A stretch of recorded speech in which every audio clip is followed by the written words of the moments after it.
어느 날 피카소가 1942년에 거리를 지나가다가 버려진 자전거를 한 대 보았습니다. 그리고 그 폐 자전거의 핸들과 그 안장을 떼서 핸들이 이렇게 있다 그러면 안장을 거꾸로 이렇게 돌려서 붙여 놓았습니다. 그리고 이것을 입체주의 조각품 황소머리라고 이름을 붙였습니다. 50년의 세월이 지났습니다. 이제는 뭐 다 그의 삶을 마쳤다. 그래서 이렇게 버려진 이 폐자전거였지만 50년이 지난 다음에 경매가 약 300억의 이 작품이 또 팔리게 되었습니다. 그러니까 이제는 다 끝났고 이제는 버려지고 누구 한 사람 관심 갖지 않는 폐물이라고 여겨지던 그러한 자전거였지만 누구의 손에 달려 있느냐에 따라서 이와 같이 세월이 지난 다음에 아주 귀하게 또 평가받는 일도 있습니다. 그런데 이것이 단순히 어떤 물품만이 아니라 우리의 인생도 이와 같은 것이 있습니다. 우리가 인생을 살다 보게 되면 그냥 인생이 멈춰 있는 것 같은 그런 시간을 보낼 때가 있습니다. 우리 군에 가 있는 우리 형제들은 국방의 의무 때문에 지금은 18개월이죠.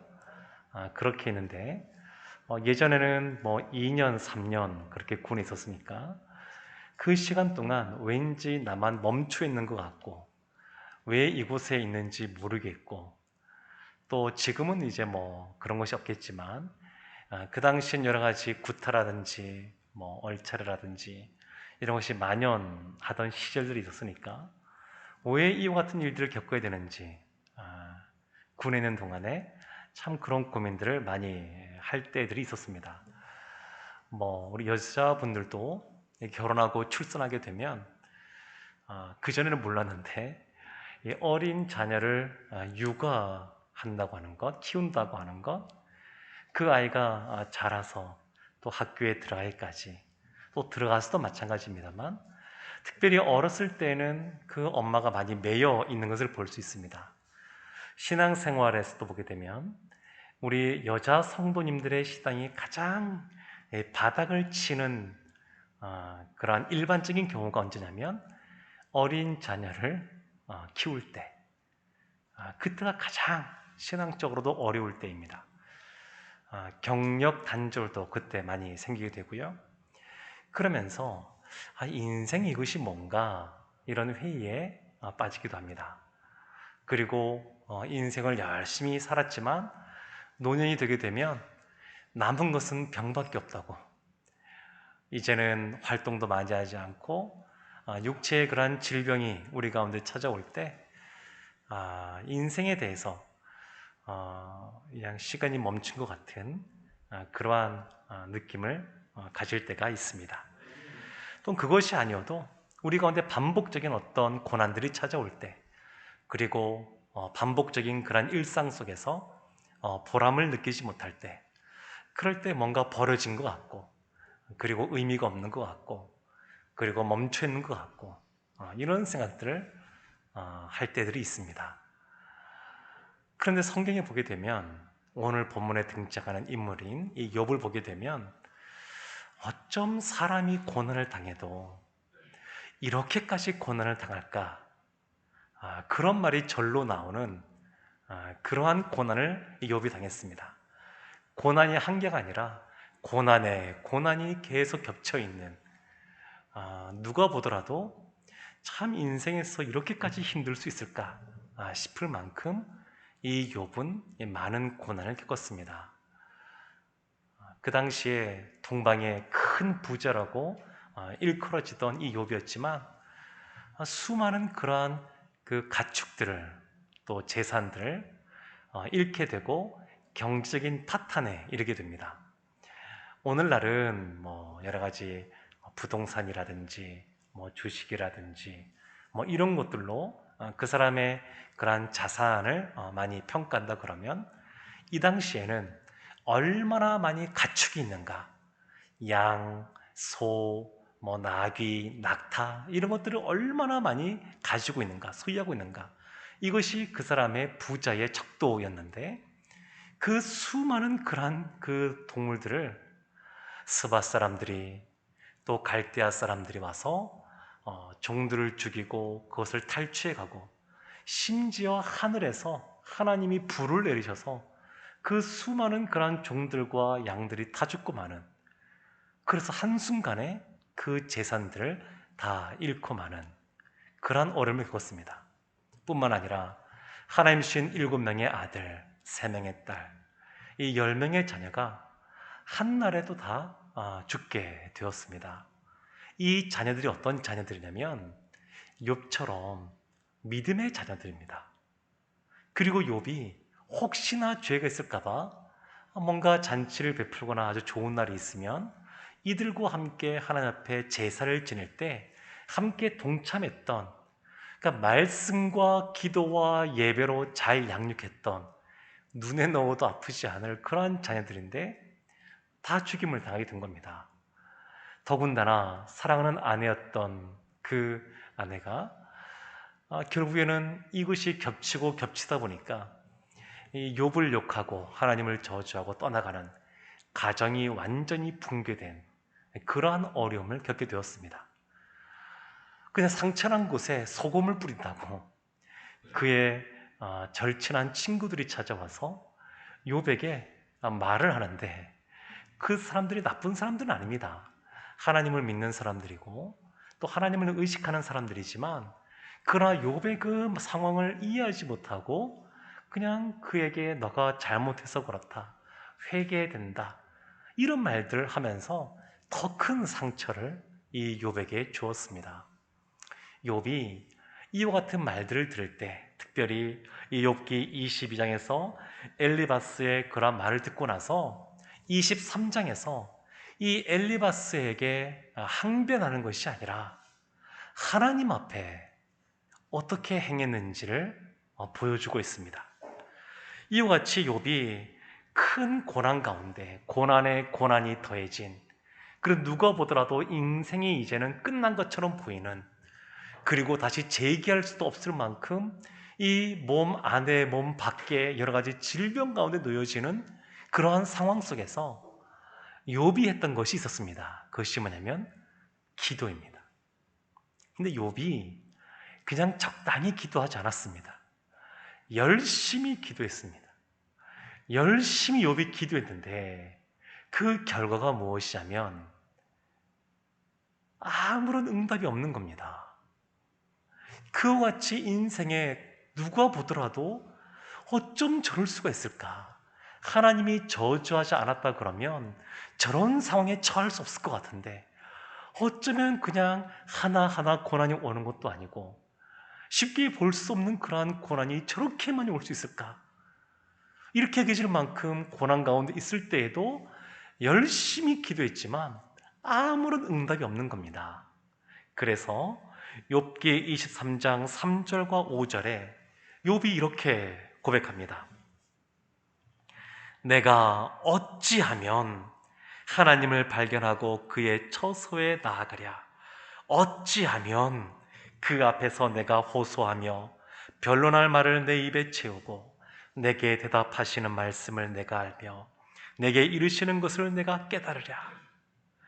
열심히 기도하는데 하나님의 응답이 없습니다. 하나님을 너무너무 만나고 싶은데 하나님께서 찾아오지 않으시는 겁니다. 그런데 이때 욥이 보였던 반응이 또 있습니다. 그것이 뭐냐면 6절의 말씀입니다. 그가 큰 권능을 가지시고 나와 더불어 다투시겠느냐? 아니로다. 도리어 내 말을 들으시리라. 욥이 간구하고 부르짖고 하나님께 열심히 나아가도 하나님의 응답이 없을 때 왜 하나님 말씀을 안 하시지? 이렇게 의심도 하지 않고 기도를 멈추지도 않고 끝까지 믿음을 가지고 하나님께 나아갑니다. 아니로다. 도리어 내 말을 들으시리라. 하나님께서는 나의 기도를 들으신다고 하는 이 믿음을 끝까지 붙잡고 나아갑니다. 이것이 욥의 참 대단한 모습입니다. 그리고 7절 말씀 보게 되면 이어서 이렇게 자신의 소망을 표현합니다. 거기서는 정직한 자가 그와 변론할 수 있은즉 내가 심판자에게 영원히 벗어나리라. 욥에게 간절한 바람이 있었습니다. 욥에게 가장 간절한 바람은 뭐냐면 하나님을 만나는 겁니다. 하나님을 너무너무 만나고 싶었습니다. 왜 하나님을 만나고 싶었냐면 하나님을 만나면 왜 내가 이와 같은 어려움을 겪는지, 내가 무엇을 잘못했는지, 또 지금 어떻게 해야 되는지 하나님께서 말씀하실 것이라고 하는 믿음이 있었습니다. 그리고 그런 소망이 있었습니다. 갈망이 있었습니다. 더불어 하나님 앞에 자신의 지난 삶 동안에 본인이 얼마나 앞에 정직하게 행해왔는지, 하나님의 말씀대로 순종하고자 애썼는지, 그런 것들을 하나님께 말씀을 소상히 아뢰면 하나님께서 내 삶 가운데 있는 이러한 심판을 거둬갈 것이다. 이제는 이 어둠에서 벗어나게 할 것이다 라고 하는 그러한 믿음이 있었습니다. 그런 확신이 있었습니다. 웬만하면 이런 확신 갖기가 참 쉽지가 않습니다. 여러 가지 환난이, 어려움이 그냥 겹쳐서 막 오게 되면 이러한 믿음을 끝까지 품기가 참 쉽지 않은데 욥은 단 한 번도 하나님을 원망하지 않았고 또 하나님을 부인하지도 않았고 하나님으로부터 그 믿음을, 하나님을 향한 믿음을 저버리지도 않았습니다. 그러니까 대단한 믿음의 사람입니다. 그리고 얼마나 그동안 하나님과 깊이 있게 교제하며 또 하나님의 신실하심을 경험했는지 하나님께서는 반드시 나의 기도를 들으신다고 하는 것, 또 찾아올 것이라고 하는 것, 나의 마음을 다 아르면 하나님께서 그 기도에 응답하셔서 그것을 다 풀어줄 것이라고 하는 그런 확신이 이 욥 가운데 가득 차 있었습니다. 그래서 욥은 하나님을 만나면 나는 당연히 응답받는다, 이런 것이 그 안에 가득 차 있었습니다. 그래서 욥은 욥 가운데 처해진 그러한 경제적인 파탄, 가정의 붕괴, 친구들의 그러한 비난, 이런 것이 있을 때에 거기에 집중하지 않았습니다. 본인의 삶 속에 펼쳐진 그러한 여러 가지 문제와 고통에 집중하지 않고 오히려 하나님께 집중을 합니다. 이것이 욥의 그런 믿음의 모습이었습니다. 어떻게 하면 하나님을 만날 수 있을까? 이것이 욥의 최대 관심사였습니다. 거기에 신경 썼습니다. 하나님은 나의 기도를, 나의 말을 들으시는 분이라고 하는 것, 그리고 하나님께서는 참 문제 해결자라고 하는 것을 그가 확실하고 있었기에 하나님을 만나기를 원했습니다. 사랑하는 성도 여러분, 우리의 삶 속에서도 만약 이와 같이 어려운 일이 우리 가운데 펼쳐진다 그러면 우리도 마찬가지입니다. 그 문제를 집중하고 문제를 붙잡고 문제를 묵상하면 안 됩니다. 우리의 눈을 들어서 우리의 시선을 우리를 도우시고 또 우리에게 은혜를 베풀어 주시고 문제를 해결해 주실 하나님께 우리의 시선을 두어야 됩니다. 그리고 그 하나님께 기도해야 되는데 하나님이 응답하실 때까지 포기하지 않고 기도해야 됩니다. 5만 번이나 기도의 응답을 받았다라고 하는 그런 조지 밀러는 이런 것들이 늘 넘쳐나는 사람이었습니다. 늘 끝까지 하나님이 주실 때까지, 하나님이 채우실 때까지 늘 기도하는 겁니다. 기도하는 것마다 응답받는 이유는 하나님의 뜻에 합당한 기도를 했기 때문에도 그렇지만 그 기도가 이루어질 때까지 포기하지 않고 끝까지 기도하니까 그 기도가 다 응답받는 그러한 기도가 된 것을 볼 수 있습니다.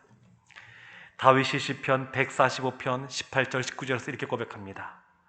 여호와께서는 자기에게 간구하는 모든 자, 곧 진실하게 간구하는 모든 자에게 가까이 하시는도다.